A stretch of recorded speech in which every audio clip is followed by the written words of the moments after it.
Was Henry VIII all bad, or did he have some redeeming qualities? It's my argument that this famous Tudor king was no cookie-cutter villain. Though I make no bones about the fact that I don't like him overall, he was a three-dimensional personality, with positive traits as well as negative, and even some understandable, if wholly insufficient, motivations behind his most terrible actions. To prove my point, this episode of History Calling is going to tell you, in no particular order, 10 good things about Henry VIII. Just before we jump in though, I wanted to let you know that YouTube channel memberships are now available here on History Calling. They are £2.99 a month, and perks include members-only community posts, members-only badges featuring ancient runes next to your name in comments. These will change depending on how long you've been a member, and you can have fun looking up what the runes mean online, and members-only emojis to use in comments. To learn more and to join, click the join button, which is underneath my videos and also on my channel homepage.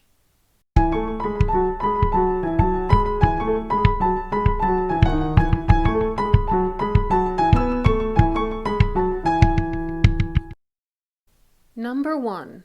His looks. I'm going to start with the shallowest thing on the list, which he had little control over, it's just something he was born with, and that's his appearance.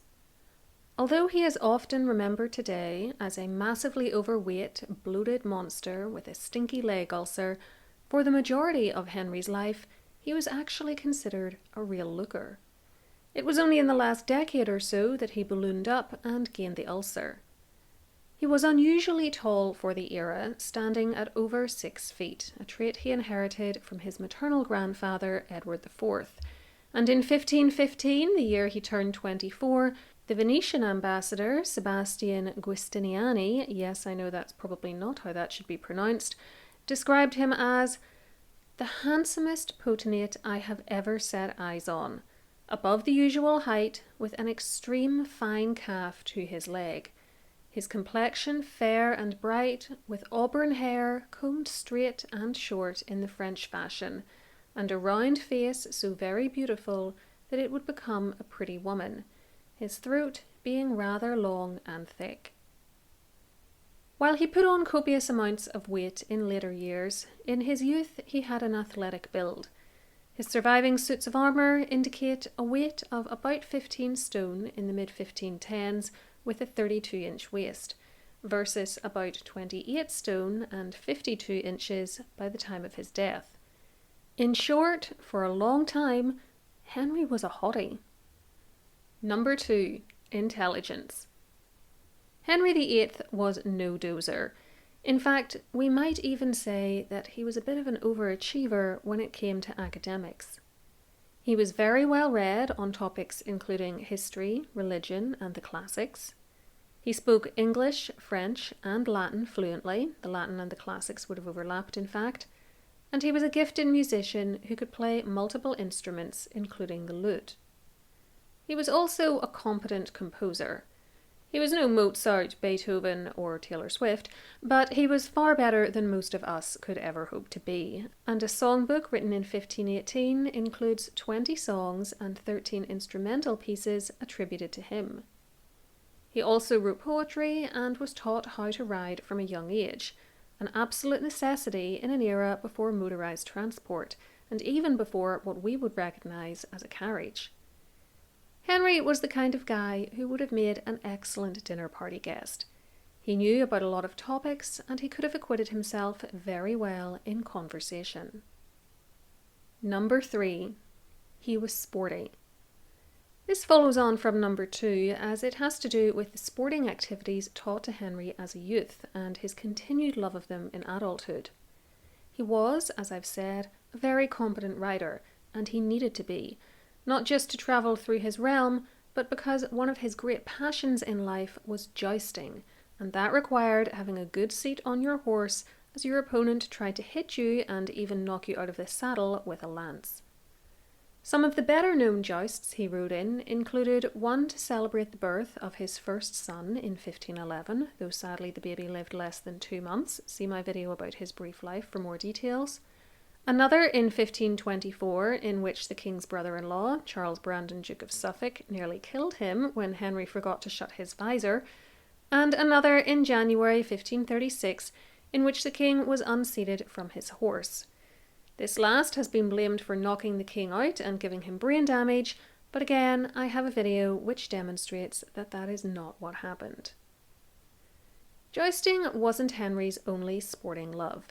He also enjoyed tennis, and we can even see the Whitehall Palace tennis courts in the background of this famous portrait of him with his third wife, Jane Seymour, and his children, Mary, Elizabeth, and Edward. He was a good archer too, and enjoyed hunting as a pastime. He even sent Anne Boleyn animals killed by him when he was courting her, and was off on the hunt the morning she was executed. Before we carry on down the list, if you're enjoying this content, please remember to give the video a like and subscribe with the notification bell switched on so that YouTube keeps you up to date with my uploads. You can also find me on Patreon, where I share bonus material including early access to ad-free videos, mini podcasts, and recommendations for other great history content on the web. I have an Amazon storefront too, where I provide curated lists of history-themed movies, TV shows, books, and gifts. Both are linked below for you, as is my Instagram account. The discussion of gifts sent to Anne leads us very nicely into number 4, Henry's attitude to courtship. Henry was what we would now call an old-fashioned guy. He was from the 16th century after all. He believed in wooing a woman. He would send gifts and love letters to his mistresses or desired mistresses, such as the game I just mentioned him sending Anne. We have some of his letters to her too, now held in the Vatican of all places, which show his dedication to the hunt, for Henry famously, despite his great education, hated the physical business of writing, but for Anne he made an exception. Other gifts to her included jewellery, such as his picture set in bracelets. Later, when he was in the process of dumping her, he wrote letters and sent a purse full of money to the woman who would become her successor, Jane Seymour. There is even a later story that Anne and Jane came to blows one day when the former caught the latter wearing a necklace the king had given her, and wounded her, Anne's, hand whilst snatching at it. Years later, Henry would make his interest in Catherine Parr known in one instance by gifting her clothes. Of course, nowadays we would not necessarily look so kindly on this. Henry didn't take no for an answer, and there was a serious power imbalance in all these relationships. Anne Boleyn actually tried to get away from him at one point, going back to her family's home in Hever Castle, and his letters to her indicate that she attempted to keep him at arm's length for a time, but he wouldn't let her go. Catherine Parr wanted to marry Thomas Seymour in 1543, but once the king expressed an interest in her, that was all but impossible. If Henry was alive today, we might term some of his actions like those of a stalker. Still, his attitude to courtship takes us into the 5th good thing about him, which is that he never forced a woman into his bed. Despite 6 wives, at least 3 other known named mistresses, and his habit of pestering the women he was interested in, there is no evidence that Henry VIII ever physically forced any of them to become his mistress or wife. Considering who he was and when he lived, this is actually something which is really to his credit. There have been plenty of other kings and lords who showed no such regard for the women they met. The way in which Thomas Seymour would ultimately treat the young Princess Elizabeth Tudor, for instance, once he'd married her stepmother Catherine Parr in 1547 and Elizabeth was living in his house as a vulnerable 14-year-old, shows the type of predatory behaviour Henry could have engaged in. Though as monarch, he could have gotten away with it more easily and even participated in far worse. Number 6. Henry's thoughts on female learning. Henry was a man who appreciated and even cultivated intelligence in women. Wives 1 and 2, Catherine of Aragon and Anne Boleyn, were very clever and very well educated, and Henry seems to have liked this about them. They spoke multiple languages, were well read, had both lived in other countries, and they were the women who held his attention the longest. Wife number 3, Jane Seymour, didn't have the same level of education or travel experience and doesn't appear to have had the same love of learning. Imperial Ambassador Eustace Chapuis even said she was, quote, not very intelligent, but that seems a little harsh, and actually we have no reason to think she was some sort of bimbo who couldn't hold up her end of a conversation. She just didn't compare well to her immediate predecessors. Wife number 4, Anne of Cleves, was fairly poorly educated for a woman of her rank, and this only added to her problems with Henry, as they had no languages in common, nor could she have told him about the dazzling court of Cleves to entertain him, as she led a very cloistered life. Catherine Howard was very young, but moderately well educated. At the very least, she could read, write, dance, and understand the courtly graces, which put her ahead of most people living at her time. But it's interesting that after his experiment with this much younger, less erudite wife, who he seems to have chosen for her vivaciousness and pretty face and figure, Henry chose Catherine Parr for his final queen, a woman who was more in the mould of Catherine of Aragon and Anne Boleyn, and who could converse with him on a range of topics, though her religious debates with him nearly got her arrested. Catherine Howard aside, Henry seems to have liked his women smart, and he did not stop Catherine Parr from publishing under her own name, a truly groundbreaking move at the time. He even seems to have valued intelligence over looks. Anne Boleyn and Jane Seymour were not renowned beauties, for instance, and though Anne of Cleves was perfectly pleasant to look at to my eye and considered herself better looking than Catherine Parr, it wasn't enough to save her marriage. Henry, by the way, objected to her body, not her face, and he never called her a Flanders mare. He also had his daughters very well educated. They were multilingual like their mothers and Henry himself, and were schooled in a vast range of topics.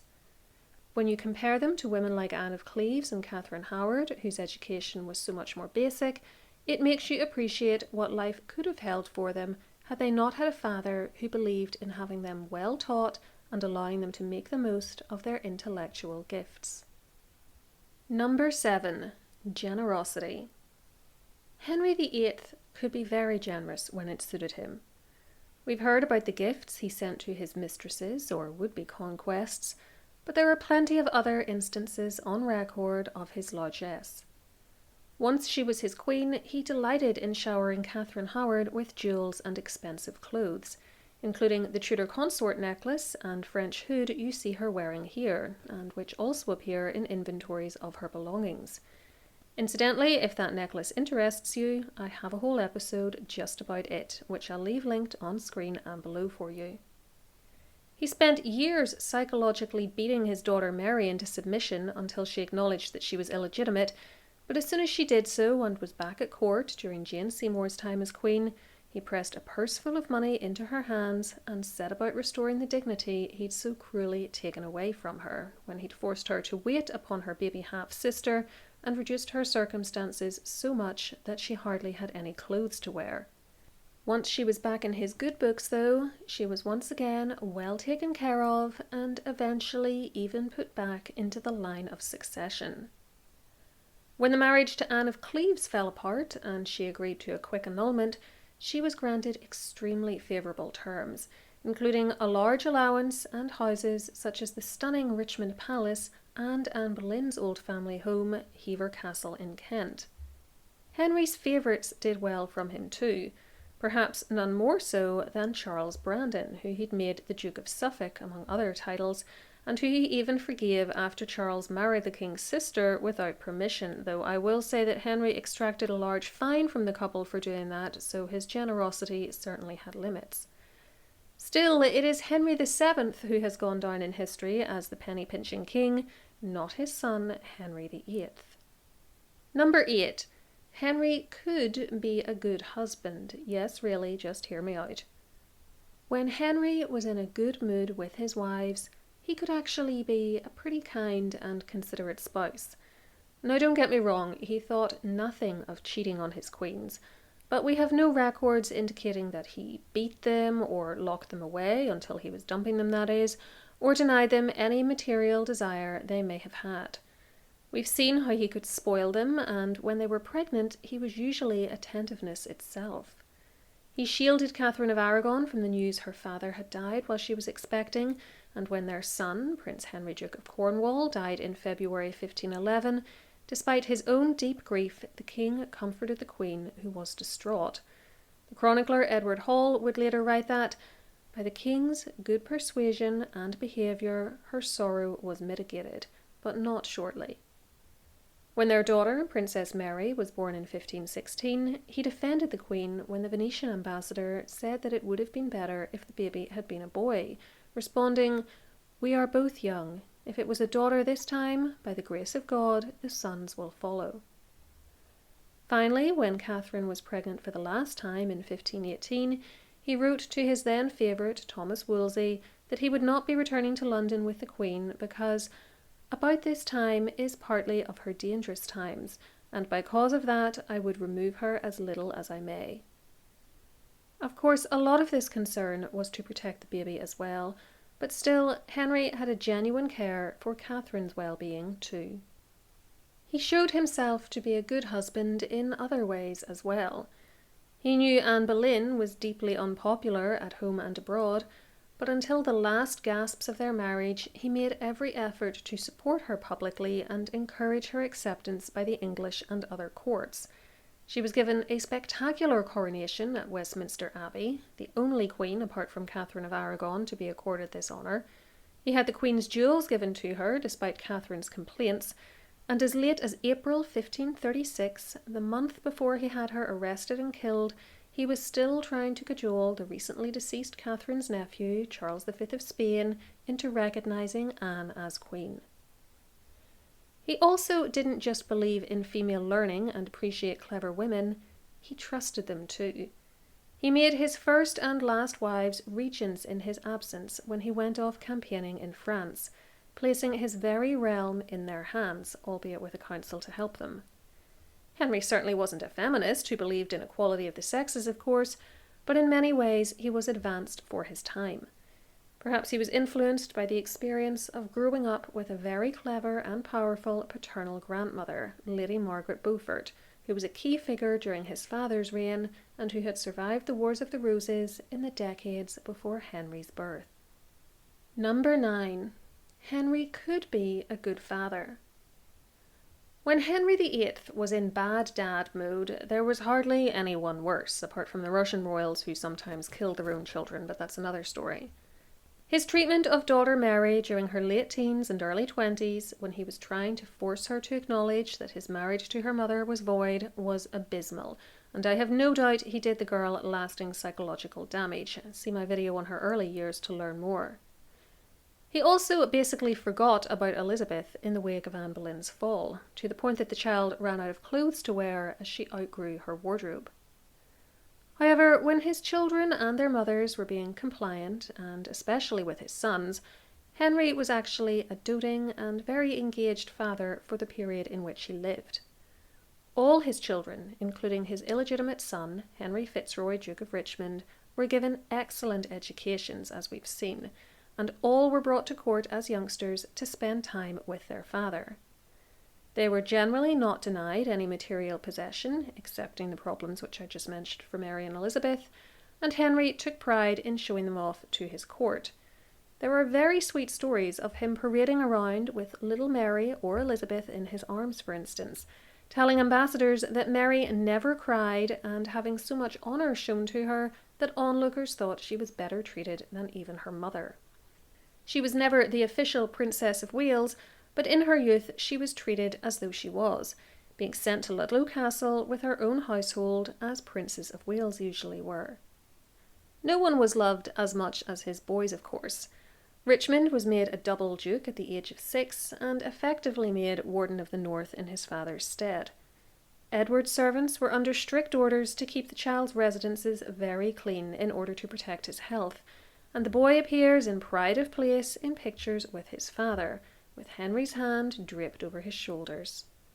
It's just a pity that his daughters were so clearly shown conditional rather than unconditional love, and that Henry appeared able to suppress his paternal affection for them when it suited him. Number 10. his feelings towards his country. Believe it or not, I actually think Henry VIII did care about his country and about keeping it and leaving it stable. Now, he didn't care enough to avoid the English Reformation, which caused massive upheaval, led to the destruction of countless centuries-old monasteries, and destroyed a lot of people's lives. But he very much cared about leaving behind a male heir in order to avoid a rerun of the Wars of the Roses, which had plagued England during the 15th century as different potential claimants for the throne battled it out. The strong desire for a legitimate son goes some way to explaining his actions between the late 1520s and the mid-1530s. Once it became clear that Catherine of Aragon was past childbearing, he was left with several options. One was to get a grandson via Princess Mary, but that would have relied on her not dying before she could produce one or expiring in childbirth, and very possibly would have led to her becoming a queen regnant, something which had never happened in English history at that point. The only precedent was Empress Matilda's botched attempt to take control back in the 12th century, and that was hardly encouraging. Another option was to try to outlive Catherine and marry again after her death. In the end, Henry could indeed have done this, as she died over a decade before him, but he couldn't have known that in the 1520s. A third would have been the extreme and dangerous decision to have Catherine killed and risk the wrath of her nephew, Charles V of Spain. Despite the risk of war, his first wife did worry that he might do just that, but he never did. I have a whole video on whether she was murdered, but ultimately I don't think she was. A fourth potential avenue was to legitimize Richmond in some way, but that would have been very messy and possibly led to more problems than it would have solved, as Catherine's Spanish family would have objected to Princess Mary being overlooked. In any case, Richmond died in 1536 at the age of 17 and without children, so it would have been a fruitless endeavour. The final option was the one he went for. Try to annul the Aragon marriage, remarry, and get a legitimate son that way. Now, Henry was largely guided by ego, lust, and even love in his pursuit of Anne Boleyn, but I think a concern for the stability of his kingdom was in there too, and though it led him down a very dark path in terms of the way he finished his first marriage, his ultimate treatment of Anne after she too failed to provide that all-important living son, and the upheavals of the English Reformation, the desire to protect his realm from another war within the royal family was a good one. I guess it just goes to show the validity of the old saying that the road to hell is paved with good intentions. So those are my 10 good things about Henry VIII. If you haven't already, do check out my website, historycallingofficial.com, where you can get a free download if you sign up for my mailing list. It's linked below for you. Question of the day. What's your favourite thing about King Henry, and can you think of any positive qualities I've overlooked? Let me know below, and to learn more about this infamous Tudor monarch, try one of these videos next. Whatever you choose, please enjoy, and until next time, keep learning.